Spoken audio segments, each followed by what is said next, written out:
Cette première capsule vidéo porte sur la sorte de déterminant la plus répandue, les articles.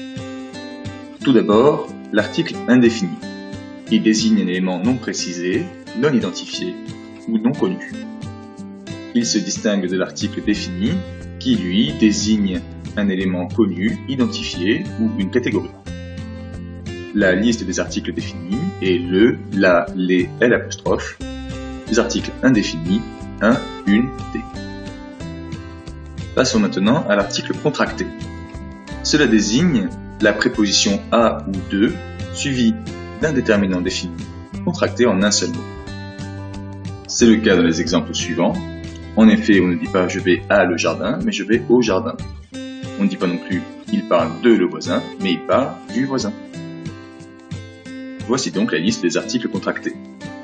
Pour distinguer des articles définis pluriel ou articles contractés pluriel, mettez-le donc au singulier.